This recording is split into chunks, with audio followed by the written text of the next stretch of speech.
Hello, students. Today we are in another episode of Pedagondia Faunas School. Today we are going to be going over something a little different for once. We're not going over one specific creature. You guys can read.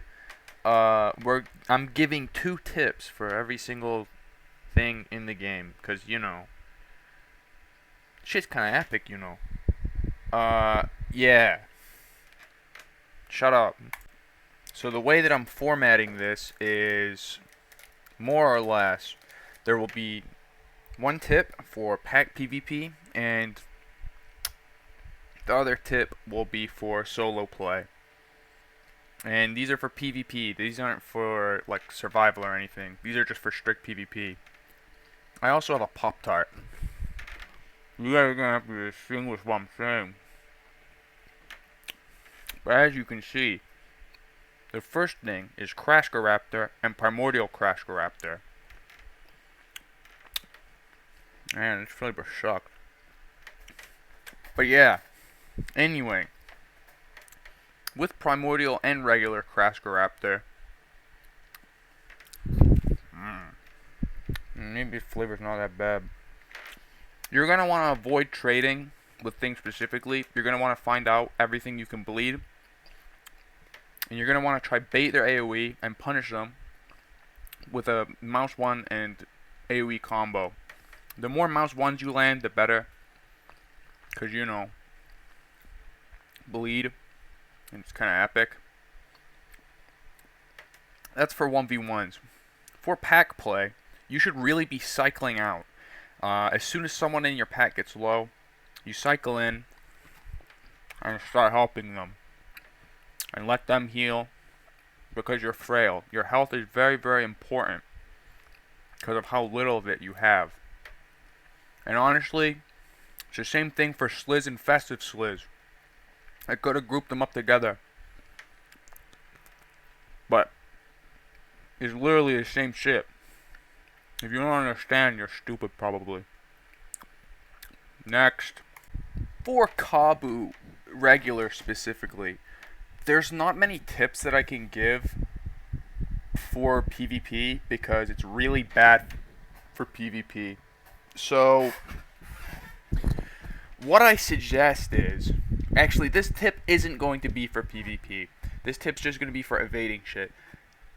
Just use don't use rainbow skins on Kabu because Kabu is one of the most, regular Kabu is one of the most defenseless creatures in the entire game. It doesn't have bleed like Crask and Slizz. It's statistically meh. It's slow. Doesn't have a ton of stamina. I mean, just put on a camo skin and hide in a bush, to be honest. It's kind of fucking dog shit. Just don't use regular Kabu. For Primordial Kabu, as a solo, you're mostly going to be, flying around and stuff. Against other flyers, against Hakko and Brazaron specifically, you're going to want to land and try to impose your mostly better stats on them. Against Tupa and Marl, you're probably better just avoiding them for the most part. If someone's playing Tupa, they're either really bad or really good at the game. If you think they're good, avoid them. If you think they're bad, they're only statistically a bit better than you. You can probably take them on the ground or in the sky. As for Marls is a different thing because they're just statistically so much better, and if you're average in skill level, you're probably going to have a hard time dealing with them. If you're good enough, you'll probably be able to 1v1 a Marl. If not, sucks to suck, I guess. As for in a pack or group situation, Primordial Kabu is one of the best creatures in the entire game for sky nesting and scouting because of how fast it is and how epic it is. Because it's able to because it's so small and compact compared to the other, bigger flyers, you're relatively difficult to detect as well as being pretty fast. And, I personally think Primordial Kabu is just probably the second best Skynester in the entire game. Yeah. It's just great utility because it can fly. Statistically not that much worse than the original. Not much you can really say bad about Primordial Kabu. It's just good. For Juro, you're probably going to want to stick to mostly fighting things like Pharaoh Hound and Kabu and Crask and Slizz as a solo and Glob and stuff. But what you're going to want to do is to sidebox, and depending on the situation, you can turn into your tail attack to extend the hitbox of it, or you can continue walking sideways to try get some cheeky little hits on your opponents whilst you sidebox them. As for pack PvP, you're just going to try to want to sit behind your pack mates in a pack war or pack confrontation. You're going to want to sit behind your pack mates and just chip off damage on the enemy. If something tries to rush you down, you're going to have to rely on your pack mates. Like if a Suture or something or a Sega runs you down, you have zero defense against that. Unless you're like literally me at the game, then you're probably not going to survive a 1v1 against a Suture or a Sega regardless of skill level if it just gets on you. So, yeah. You're just gonna want to stay behind your walls, stay behind your teammates, and just chip off damage when you can if you plan on using Juro in a pack PvP thing. With Pharaoh Hound, you're going to want to mostly be targeting things like other Pharaoh Hounds, Volcars, Juros, stuff that you can catch and can effectively fight. With Pharaoh Hound specifically, the main matchup that I think is important is against Volcar, because Volcar is in a higher tier than you, and I think is very easy to deal with as Pharaoh Hound. Specifically because your Mouse 1 and AoE are goated with the sauce. Specifically, your Mouse 1 has very good hitboxes. You can drag with it very well. You're relatively fast. You have a decent chunk of stamina. And Volcar is just kind of fodder for things that can run it down and brawl with it. It's just kind of sad for the most part. But yeah, you're gonna want to mostly target things like Volcar, Juro, so on. You're gonna want to stay relatively far back. Just poke at them with your range, because most of the creatures in your tier are still dangerous to you. You're not invincible just because you have good Mouse 1 and a good AoE. You're going to want to mostly sit behind your Mouse 1 until you get them relatively low. Pick and prod, like pick your moments, and then finish them when you have the opportunity to. Now, for pack PvP, it's mostly the same. You can afford to be more aggressive than Juro since you're a little, you're able to take more hits. You're also able to disengage a lot easier because of your speed and stamina compared to Juro. But it's mostly the same. You're going to want to sit behind your walls. You're going to want to pick and prod, do as much damage as you can without putting yourself in a ton of danger. That's just not your job. You're not a tank buster. It's just your job to sit, poke, do damage when you can, and stay safe so that you're not losing elders for your team needlessly. Next, we have Marl, and with Marl specifically, there's a ton of tips that I could give. There are a ton of things that I could say, but the number one thing is to know your skill level with Marl. You need to know what you're capable of, down to a T. Otherwise, you could very easily get yourself killed as a solo. You'll see it all the time in my KOS comps. Solo Marls are some of the easiest things for me to kill because they're either out of position, just doing nothing, staying on the ground, not keeping themselves safe at all, or they try attack me or something and I completely dog them with whatever I'm playing as. You really have to know what you're capable of. A good Marl can 1v1 basically anything, but a bad Marl can't kill a single soul. So yeah, that's what I would say for solos. For pack PvP, mostly you're just going to want to pick your moments. You're going to want to try finish people off. You're going to want to sit and shoot when you can. If you're really, really good with Marl, you can fly in, get some chip damage with your Mouse 1 and your AoE, and get out. Just make sure you don't crash, obviously. But yeah, other than that, you're mostly just going to want a low kill for your pack. Try to be a valuable teammate, because that's kind of the main thing you're good for. Yeah, just picking off people that are low, getting chip damage. Again, you're not going to be, or you really shouldn't be playing Marl like you're trying to bust down tanks and stuff. Your utility is nuts, but you need to be able to use or understand how to use Marl's utility in its toolkit to actually be good with it. You can't just pick it up and be epic with it instantly. You have to learn what you're doing with it. So practice a lot with Marl. Otherwise, you'll get dogged on all the time by like everyone. It's kind of sad, to be honest. Also, just don't suck and be shit. Man, I tried my fucking hardest to keep this shit in order, but after all my files started fucking up, I'm just giving up. Next we have Burro Kodak. Burro is more or less just a watered down Suture, for the most part. As a solo, obviously play near the water, take on things like Sharu and whatnot, ambush things that you want. You can 1v1 Suture if you're good enough in the water. On land, you're kind of fucking stonewalled, so avoid Sutures on land. If they're in the water, they're fair game. You can try to take them on. As for pack PvP, your only utility over Suture is catching low health Sutures that try to escape in the water, or keeping Sutures in combat that are in the water. That is your only fucking like utility. Otherwise, just use Suture for a pack PvP. For Globosaurus, you really shouldn't be using it for PvP, so I'm just gonna give survival tips, because it's really not built for PvP. So I'm just going to give one survival tip. Make sure that you constantly, keep an eye on your stamina, keep an eye on your surroundings. That's basically it, because Glob's not built for PvP. Play near trees so that flyers can't get you easily. That's literally it. Fuck Glob. Not for PvP. Dab is the best combat, or one of the best combat creatures in the game right now, so there's a lot of things that I could say for it, but the number one thing I'm going to say for it is learn your one-shot combos. You can work on the one that works well for you, but more or less, if you're in a face tank, there should be a combo that you should always go to that'll basically secure you kills on everything. My personal one is click, AoE, click, stomp, AoE, click, click, and then it's pretty simple.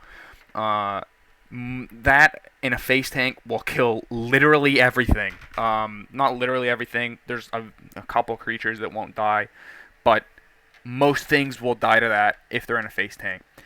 As for pack PvP, you're going to mostly use yourself as a wall to wall off your teammates to prevent them from taking damage, soak damage, and then once you get at a health, or once you've done either enough damage to the enemy team with your AoE, or you're low enough on health that you're not comfortable taking any more damage, you back up and let your team,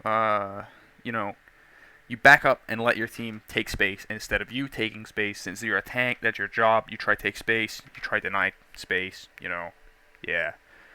For Sega, I'm just going to give tips for what it's good at, and that is busting down tanks, and specifically Dab and Stoma. You can, in a 1v1, you can trade a bit. Don't trade too much. You're mostly going to want to, fuck your AoE. Your AoE literally does not matter. You bait an AoE, punish with 2 or 3 mouse ones, get as much bleed as you can, disengage a little bit, let them bleed, repeat.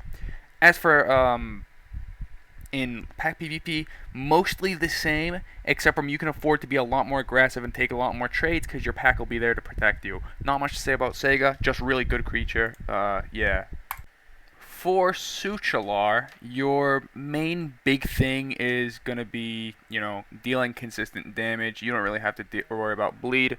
You can tank a little more because you're a lot more well, not a lot, but quite a bit more tanky than Sega. You can afford to take more hits.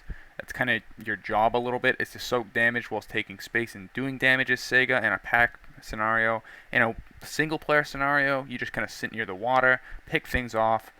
That's kind of like it. If you're not running around skynesting people with Suture, it's a very simple creature. Play near the water. Fuck people up in the water. If you're on land, you're in a pack, you soak as much damage as you can for your team whilst dealing as much damage as you can.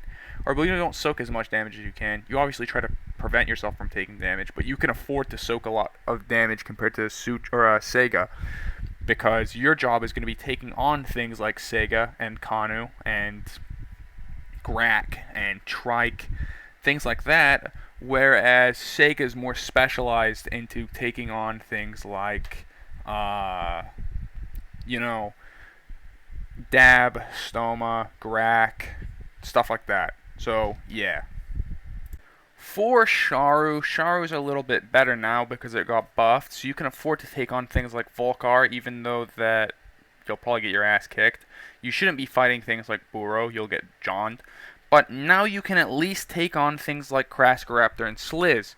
And Juro, a little bit. Juro's still probably going to fuck you up because of how its hitboxes are and shit. But yeah, mostly Sharu solo doesn't have a ton of utility, and in a pack it also really doesn't. You should probably play it how you play Crask Raptor and stuff. Sit near the water, try pick off damage when you can. Yeah, not a lot to say about Sharu. It's still pretty bad, to be honest, even though it's statistically a bit better. I'm going to lump Crab and Goro together because they're very similar in what they do. They just kind of do it in different ways. For Crab, obviously you need to play near the water, because that's, where you escape to. But in a pack situation, you're going to want to be using Crab and Goro to soak damage. You can use them as little pseudo tanks and walls for your team, without wasting your bigger tanks like Grack and Dab and Stoma. Or if you're out of those, you can use Grack and Crab as substitutes. They're really interchangeable. In my opinion, Goro is probably a bit better because you can sidebox and wall your team off to take damage for them, and your AoE's bigger. But obviously, you can use Crab as a single target shield very well because of how little damage it takes. You can't bleed Crab. I don't know if you can bleed Goro. I might have to check that, but yeah. As for solo, Crab, you just want to walk around. Goro, you just want to walk around. It's not much you can do with them for solo PvP. In my opinion, they're really not built for it. So I don't really have any tips for that. For Stoma, aka Mammoth, there's two ways that you can play it in a pack situation. You can either soak as a tank, or you can try pick and prod with your massive damage. Because of its mouse 1 and AoE being so awesome, you can afford to do that with Stoma. With Dab, not really. You can only really use your AoE. Man, what the fuck? You can only use your AoE really as Dab because the mouse 1's not that good. With Mammoth, your AoE's epic and your mouse 1's epic, so you can afford to do that, but you're probably going to be better walling off for your team and just taking damage. As for solo, for the most part, you can fight everything as long as you're careful. Good Dab players will John the shit out of you, so just be careful of that. But yeah, you're gonna mostly be safe other than like getting jumped by multiple people and Segas and Dabs. That's basically all that can threaten you. And good Izu players. For Trike, I don't know, I have a lot to say about Trike. I think it's pretty well known that I think Trike is overrated as fuck. I don't think it's bad, I just think it's like severely overrated. It's good for area denial because it has a big AoE in a pack situation. In 1v1s, you can take on things like Suka and Kanu and Sega if you're good, but most of the time, Sega's literally just infinitely better. Yeah, not a lot to say. Just apply everything I said with Sega and remove the fact that it can't bleed as much and it's statistically not as good, and apply it to Trike. I just want to quickly say Izu's going to be the next creature for Pedagondia School, so, putting that out there. That's what to expect next for the next episode of that. But yeah, Izu is the best area denial creature in the entire game for solo and for pack play. For pack play, you're gonna want to just be denying space for enemy squishies like fucking Pharaoh and shit. You're not as fat as Dab and Mammoth, and you're a lot more agile because of your speed, so you can dodge Volcar shots a lot easier, so you can pressure it a lot easier. You can prevent tankier creatures like Suture and Sega from advancing on your tanks if you really need to, because of you're so good at area denial. You do a lot of damage. Your mouse 1's probably one of if not the best mouse 1 in the entire game. AoE's awesome, and obviously you can escape to the water. I don't have any bad thing to say about Izu. It's just very, very good right now if you use it properly. If you're stupid, like the people in the Discord, and fucking face tank with it, then you are stupid and bad, and you should not do that, and you should use it for area denial as opposed to tanking Suchalars with it, you fucking idiots! That is all for Izu. For Volcar, Volcar's the ultimate anti-tank support creature in the entire game. It just spews out fireballs at enemy tanks in a pack situation. In a solo situation, obviously it's going to be a lot more difficult to take on tanks and stuff. So you should probably be taking on things like Pharaoh Hound if you're confident. I personally wouldn't do that because good Pharaoh Hound can destroy you. So you're mostly going to want to target low tiers and Grack on, since you hard counter Grack on, and you can just shoot it until it's low and face tank it. That's literally all you have to say for Volcar. It just shoots it stuff. It's kind of like it. Rat is kind of weird. Rat's ability is pretty good for tacking on damage. It's 30 damage per tick in a little area around it. And with that, you would think it's for area denial, but it's not. You can use Rat to take on things like, or well, not things like, just Sega. In my opinion, in a pack situation, in a pack war, you're going to want to use your Rat to take on Segas. Like, try isolate them and try trade them, because if you're at a high level and the Sega's also at a high level, you can trade and bleed it out. You'll probably die in the process, but it's whatever. It's a Rat for a Sega. It's what I would assume is a mid-tier to pseudo-Apex for an Apex. Like, you know what I'm saying? Like, it's a worthwhile trade. For solo, you can kill things like Pharaoh Hound, not Rat, Volcar, like, basically anything. Like, you can target Segas if you really want to, if you're confident enough to take that 1v1 consistently. You can hunt Segas. That's just how good Rat is. I think Rat is very, very good for its tier. I don't think it's too good, though, because it gets hard countered by things like Grack on. So, yeah. Very balanced and epic creature. Next we have Kanu, and given I just made a school on it, I think everyone should know its shtick. In a pack situation, you're just going to do as much damage as you can. You're probably not going to want to be able to, or you're probably not going to want to take on dabs and stomas, but everything else is kind of fair game. You're competent against Izu if you can get in on it. You're competent against Grack. Or, you're not competent against Grack. You're good against Grack. You're competent against Suture and Sega as well. Everything else you kind of just dog walk. So, yeah. In a solo situation, you're probably just going to want to sidebox and turn into your mouse ones for the most part. Not a whole lot to say for solos because it's kind of the same as Suture and Sega. You can kind of just walk through a lot, just not the top tiers. Other than Sega, can walk through the top tiers. Motherfucker! Has my mic been up the entire time? Motherfucker! Next in this shit is Grack and F-Grack. They're basically the same, so they're kind of interchangeable, with normal Grack arguably being better right now because of F-Grack's AoE is kind of shit at the moment. So, for solo, you're in a 1v1 against most of the Apexes. You're probably just going to want to try AoE kite them the best you can. And when they fall into it, you can use your ability. But most of the time, in a 1v1, you're not going to want to use your ability because it's a waste of stamina. And the Apexes will probably once you're out of stamina, the Apexes will be able to dog you way easier in a 1v1. As for in a group situation, it's kind of a lot different. You're just walling off and trying to deny its space with your ability, not all the time, but you're trying to tack on damage with your ability when you can.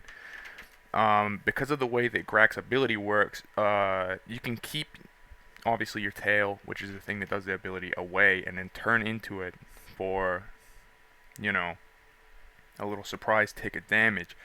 And something like that could change a fight for you in a pack situation. So, yeah. Not a whole lot to say about Grack. Just kind of a big wall that has an ability that has a decent bit of utility. F-Grack's statistically better, but F-Grack's AoE right now is horrendous, so I wouldn't recommend using it over regular Grack unless you're comfortable with its AoE being that bad and you just want to use it for the ability and the extra stats. Next is Tupa, and with Tupa specifically, you're able to 1v1 basically everything like Marl, because its mouse 1 hitbox is a lot better than Marl's. Its AoE is not as good, but obviously it's smaller, so that's going to be the case. With Tupa, in a 1v1, you're probably going to want to land against most of the flyers. Against Marl, it's iffy. If you're confident you can take advantage of your mouse one hitbox, then you can land. If not, then you should probably just fly until you're out of like either low on stamina. I'd say like 30 stamina, and then land. Um, as for a group situation, you're probably just better off using Marl, to be honest. But if you really want to use Tupa, then in my opinion, you could utilize it like a pseudo Pharaoh Hound or a pseudo Juro and just sit behind your walls and just pick at damage and fly when you need to because of how good Tupa's mouse one hitbox can be. So yeah, that's kind of just it. Tupa's really strange. It can bully the other flyers as well, just not Marl. Windu and Festive Windu are somewhat different, but their core for combat is pretty similar. You're kind of just gonna want to use it like a smaller version of Sega. You can 1v1 Segas in if you're like really good because Windu and Windu actually bleed Sega, so you can 1v1 them if you really are comfortable with that. Um, but that being said, in a solo situation, you're literally just gonna want to play like your Sega for the most part, just smaller and weaker, and basically just a worse Sega. Uh, in a solo situation, I'd probably recommend playing as regular Windu because it's an omnivore and you can take advantage of you being able to smell other players, whereas Festive's a herbivore. And Festive's actually better for pack situations where you don't necessarily have to worry about smelling other players as much. So yeah, you're gonna want to mostly tack on as much bleed as you can with Windu anyway. Its AoE is pretty good, so you can take advantage of that and AoE kite the shit out of stuff. It's got really good mouse one drag, so you can sidebox and drag into it. It's just solid. Windu's just pretty good. I'm pretty sure this is the last one I have to do, but last we have fucking Pig. Pig is just kind of strange. In a survival situation, you can take advantage of its really good walk speed and stamina and sprint speed by being able to walk away from things. As long as you're aware of your like surroundings, you can walk away from stuff really easily. In a long like chase, not much is going to be able to keep up with you as long as you see them from a far distance away. And given they're not a flyer, the only thing that can really catch you is like Glob. So yeah, in like a prolonged chase. As for in combat, Pig is really in like not in combat but in pack PvP. It's kind of strange because Pig's ability is really unique, and the way that it functions is obviously you get low on health and you're able to get a big damage boost. But the thing is, you're not going to be alive long enough with multiple people attacking you to take advantage of that damage boost. So in my opinion, you're probably just going to be good for a cleaner because that way you're already fighting things that are low on health, and if you end up low on health, then you'll be doing more damage output, and you're cleaning up anyway. You'll probably get a couple kills. So yeah, Pig's only really good for a cleaner in my opinion. I think it's really overrated, and people completely just overrate the shit out of it. It's really not that good. Alright, turns out that wasn't the last one. The last one is Hakko and Brazaron. I'm lumping them together because in my opinion, they're pretty interchangeable. Other than Brazaron's better for PvP because it does so much bleed. You can 1v1 basically every flyer with Brazaron because it does bleed. Same with Hakko. Hakko's just a lot more difficult because it doesn't do as much bleed, and it's also a lot easier to grab. But with Brazaron and Hakko, most of their utility in a pack situation comes from them being really good scouts because of how much stamina they have and because of how fast they are and how small they are. So you shouldn't really be using them for combat, but if you really have to, you should mostly just be using them to keep Marls and stuff in combat. As for a solo, you should probably just be playing near like like you're not going to be fighting with them obviously for solo. So I don't think there's any combat tips I can really give for solos on them because unless you're stupid, you shouldn't be using either of them for 1v1s and stuff. But if you really want to, a tip that I can give for Marl is just aim for the tips of the wings. On Brazaron especially, that's really useful to mouse one in its wings because you're just tacking on bleed. You might force it to land and then you can just fly back and forth, kiting its like folded up wings. dealing extra damage to it. With Hakko, that's a lot more difficult because it doesn't do any bleed to Marl, but its AoE's bigger, so it's kind of just up to preference for the two of them. But yeah, they're pretty interchangeable. That should be everything. If I missed anything, then rip. I'm not doing this again, so if I missed anything, just say in thingy, and I will give them in comments, I guess. Uh, Goodbye, idiots. Uh, Fuck you all, and that's it.